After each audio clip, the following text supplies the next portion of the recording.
আসসালামু আলাইকুম। কেমন আছো আমার প্রিয় সকল বন্ধুরা? আশা করি তোমরা সকলে অনেক অনেক ভালো আছো, আনন্দে আছো, সুস্থ আছো। আলহামদুলিল্লাহ আমিও অনেক ভালো আছি। প্রথমেই জানাই আমার সকল বন্ধুদের জন্য রইলো অসংখ্য ধন্যবাদ, অনেক অনেক ভালোবাসা ও শুভকামনা। আমি কিন্তু অনেকদিন ধরে কোনো ভিডিও দিতে পারিনি। তারও বিশেষ কারণ আছে।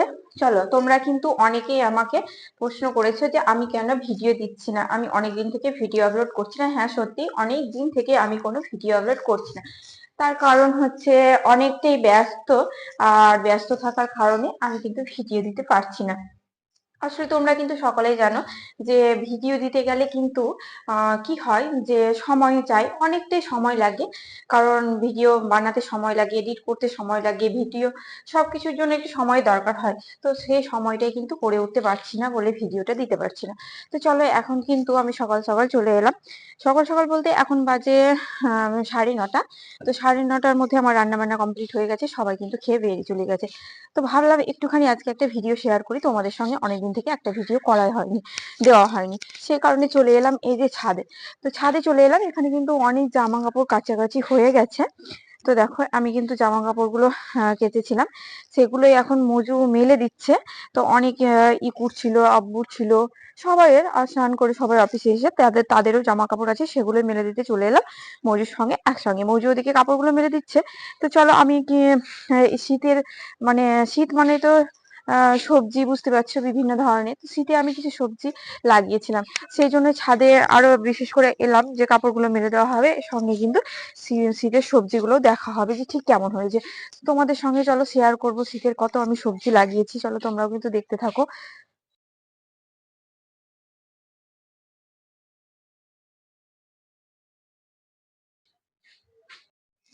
তো শীতের সবজি কি কি লাগিয়েছি তোমাদের দেখাই। দেখো, এখানে কিন্তু আছে এই যে বেগুন।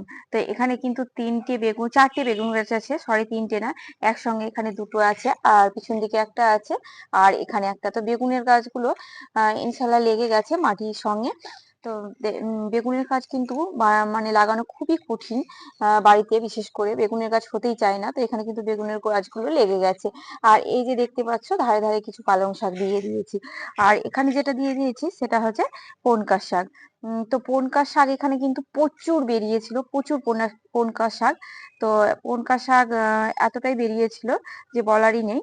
কিন্তু সেই পনকা শাকগুলো কি হয়েছে, নষ্ট হয়ে গেছে। মানে কয়েকদিন ধরে এত বৃষ্টি হচ্ছিল, তো প্রচন্ড বৃষ্টি হচ্ছিল, সেই কারণে বৃষ্টি হওয়ার কারণে কিন্তু পনকা শাকগুলো কি হয়েছে, নষ্ট হয়ে গেছিল। মানে পনকা শাক ছোট ছোট ছোট ছোট বেরিয়েছিল, আর প্রচন্ড বৃষ্টি হচ্ছিল, সেই কারণে সবগুলো কিন্তু নষ্ট হয়ে গেছিল। আর কিছু কিছু দেখো বেরিয়েছে আবারও। কালকে আমি ছড়িয়ে দিয়েছি কিছু বীজ, সেগুলো ইনশাল্লাহ বেরিয়ে যাবে সুন্দরভাবে। এখানে দুটো লঙ্কার গাছ আছে। লঙ্কা বলতে এগুলো কিন্তু সেই মোটা মোটা যে বড় বড় সাইজের লঙ্কা হয়, ক্যাপসিকাম না, এটা লঙ্কা, বড় বড় সাইজের যে লঙ্কা হয় সেই লঙ্কাটাই কিন্তু দুটো গাছ আছে। আর গাছ দুটো অনেক বড় হয়েছে, আর গাছের মধ্যে কিন্তু ফুলও চলে এসেছে এই যে। তো দেখো, ফুল কিন্তু অনেকগুলোই এসেছে দুটো গাছে। কয়েকদিনের মধ্যে লঙ্কাগুলো ধরে যাবে। তো এটা কিন্তু ছোট ছোট লঙ্কা না, বললাম যে বড় বড় লঙ্কা। আর পাশে পাশে কিছু পালং শাক দিয়ে দিয়েছি, এগুলোও কিন্তু সুন্দর হয়ে গেছে। এখানে কিন্তু একটা লঙ্কার গাছ আছে, এটা হচ্ছে ছোট লঙ্কার গাছ। আর এখানে একটা টমেটোর গাছ ছিল, তো টমেটো গাছটা মরে গেছে, সে কারণে আমি কিছু শাক এখানে ছড়িয়ে দিয়েছি। পালং শাক, পুনকা শাক ছড়িয়ে দিয়েছি, সেগুলোই বেরোবে। এই যে দেখতে পাচ্ছ ঘন হয়ে বেরিয়েছে, এটা হচ্ছে আম সর্ষে। তো এবার তোমরা বলবে যে আমি সর্ষে কি করব? সর্ষে কি আমি খাবো? না, না, না, ছাদ বাগানে সর্ষে লাগিয়ে খাওয়ার কোনো আশাই করো না। এটা হচ্ছে সর্ষে মানে লাগিয়েছি, মানে এটা সর্ষের শাক খাবো। তো সর্ষের শাক কিন্তু ভীষণ ভালো লাগে, সেই কারণে আমি এখানে কিছু সর্ষে ছড়িয়ে দিয়েছিলাম। তাতে করে অনেকই দেখো বেরিয়ে গেছে গাছ, আর এগুলো থেকে শাক খাওয়া যাবে। চলো, তোমাদের আমি আরো দেখিয়ে দিচ্ছি। তো এখানে দেখো একটাতে ধনেপাতা লাগিয়েছি, প্রচুর প্রচুর ধনেপাতা বেরিয়েছে। আর এই ধনেপাতাগুলো কিন্তু কয়েকদিন পরেই খাওয়া যাবে, মানে 2 থেকে 4 দিন পরে ধনেপাতাগুলো সুন্দর খাওয়া যাবে, এতটা ফ্রেশ বেরিয়েছে যে বলার নেই। চলো, তোমাদের আরো দেখাই কি কি লাগিয়েছি শীতের সবজি। তো এখানে টমেটো। তো টমেটো গাছগুলো কিন্তু একেবারে মানে এখানে আমি গাছ কিনে এনে লাগাইনি, এখানে কিন্তু আমি লাগিয়েছি যেটা, সেটা হচ্ছে বীজ। তো এখানে বীজগুলো আমি লাগিয়েছিলাম, মানে আমার শাশুড়ি মাকে স্কুল থেকে কিছু বীজ দিয়েছিল, তো সেই বীজগুলো নিয়েই আমি লাগিয়েছিলাম। তো এখানে আমি গুনে 6টা লাগিয়েছিলাম বীজ, তো 6টায় দেখো সুন্দর গাছ বেরিয়ে গেছে। এখানে 3টে আছে, এখানে 2টো 5টা, আর এখানে একটা 6টা কিন্তু এত সুন্দরভাবে গাছগুলো বেরিয়ে গেছে যে বলার নেই। এগুলো কিন্তু চারাগুলো এনে লাগালে মরে যায়, হয় না সম্ভবত। আর সেই কারণে আমি বীজ লাগিয়েছি, তো বীজ থেকে খুব সুন্দর হয়েছে। দেখতে পাচ্ছ কুল গাছ, তো কুল গাছটায় কিন্তু ফুল ধরেছে, অনেক ফুল ধরেছিল, এই যে অনেক ফুল ছিল, তো ফুলটা কিন্তু ঝরে গেছে। আর কিছু কিছু ফুল ধরে আছে, ছোট ছোট একেবারে বোঝাই যাচ্ছে না। আর এখানে যেটা লাগিয়েছি সেটা হচ্ছে লঙ্কার গাছ। তো লঙ্কার গাছগুলো দেখো সুন্দর বেরিয়েছে। এখানে কিন্তু আমার বাড়ির রান্নাঘরের শুকনো লঙ্কা থেকে বীজ নিয়ে লাগিয়ে দিয়েছিলাম, তো সুন্দর বেরিয়ে গেছে লঙ্কা গাছগুলো। আর এই যে এটাতে আছে যেটা, সেটা হচ্ছে পালং শাক। পালং শাক কিন্তু অনেক ছড়িয়েছিলাম বীজ, তো যেদিন আমি পালং শাকের বীজগুলো ছড়িয়ে ফেলি সেদিন কিন্তু অনেকটাই বৃষ্টি হয়েছিল। আর 2 দিন ধরে, 3 দিন 4 দিন ধরে এত বৃষ্টি হচ্ছিল যে বৃষ্টি হওয়ার কারণে কিন্তু পালং শাকগুলো মানে বীজগুলো নষ্ট হয়ে গেছে, পচে গেছে। তা আবারও আমি ছড়িয়ে দিয়েছি, সেগুলো বেরিয়ে যাবে। আর কিছু কিছু পালং শাক কিন্তু বেরিয়েও গেছে। আর এই যে দেখতে পাচ্ছ ঘন হয়ে যেটা আছে, এটা কি বলতো, মূলো। তো মূলো মূলো এই যে প্রচুর বেরিয়েছে, প্রচুর এতটা ঘন বেরিয়েছে যে বলারই নেই। তো মূলো কিন্তু এটা মানে 2-1 দিনের মধ্যে শাকটা খাওয়া যাবে। তো প্রচুর মূলো শাক বেরিয়েছে, এখান থেকে কিন্তু মূলো শাক খাবো। তো তোমাদের দেখালাম আমি কি কি লাগিয়েছি, অনেক কিছু লাগিয়েছি যেগুলো দেখালাম। 2টো বেগুন গাছ লাগিয়েছি এখানেও দেখো। এই বেগুন গাছ দুটো কিন্তু ভীষণ সুন্দর হয়েছে। ইনশাল্লাহ এই গাছ দুটো হয়ে যাবে আর বেগুনও ধরবে। তো শুধুমাত্র অবস্থা খারাপ হচ্ছে লেবু গাছটার। এই যে লেবু গাছটা দেখছো, জানি না কি হয়েছে একে অসুখ, যে লেবু গাছটার একটা ডাল কিন্তু মরে গেছে। আর বাকিটাই কিন্তু অনেক লেবু ধরে আছে, ছোট ছোট ছোট ছোট দেখো প্রচুর লেবু ধরে আছে, কিন্তু ডালটা শুকিয়ে গেছে। এই যে একসঙ্গে কত লেবু ধরে আছে দেখো। আর এই যে কলার গাছটা কিন্তু অনেকটাই বড় হয়ে গেছে, তোমাদেরকে দেখিয়েছিলাম কলার গাছটা ছোট ছিল।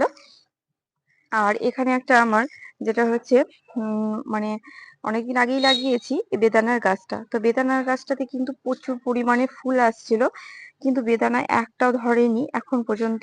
তো এখানে 2টো দেখো আবারও নতুন ফুল এসেছে, আশা করছি এই ফুল দুটোতে কিন্তু বেদানা ধরবে। কারণ হচ্ছে গাছের ডালগুলো কেটে দেওয়া হয়েছে, আমি পুরো গাছের সব ডাল কেটে দিয়েছি। আর এগুলো হচ্ছে কচি কচি পাতা যেগুলো বেরিয়েছে। তো চলো তোমাদের সঙ্গে কিন্তু শেয়ার করলাম। আর এই যে আমার শখের মেহেন্দি গাছটা দেখো অনেকটাই বড় হয়েছে। তো সবকিছু দেখালাম তোমাদের। এখানে একটা জবা মানে জবাটা ফুটবে আর কি, ভীষণ সুন্দর কালার, পিঙ্ক কালারের একটা মিষ্টি কালার, না রেড না পিঙ্ক, একদম দুধে আলতার মতো একটা কালার, সুন্দর। তো জবাটা আশা করছি কালকের মধ্যেই ফুটে যাবে। আর চারিদিকে আমার গাছের অবস্থা তো তোমরা দেখেছো সবগুলো, তোমাদের এগুলো আমার অনেক আগে তোমরা দেখেছো। চারিদিকে অনেক গাছ আছে, সেগুলো সবই এলোমেলো হয়ে আছে, অনেকটা নষ্ট হয়ে গেছে। তো শীত মানে হচ্ছে সবজির বাজার, তো চারিদিকে শীত মানে চারিদিকে শুধু সবজি সবজি আর সবজি, ফ্রেশ ফ্রেশ। তো আজকে তোমাদের আমি সব সবজি দেখো দেখিয়ে দিচ্ছি কাছ থেকে অনেকটাও, যে কেমন হয়েছে। গাছগুলো এতটা ফ্রেশ যে বলারই নেই, আর সবকিছু এত সুন্দর বেরিয়েছে যে বলারই নেই। দেখো কতটা সুন্দর লাগছে, দেখেই কিন্তু সুন্দর লাগছে ভীষণ।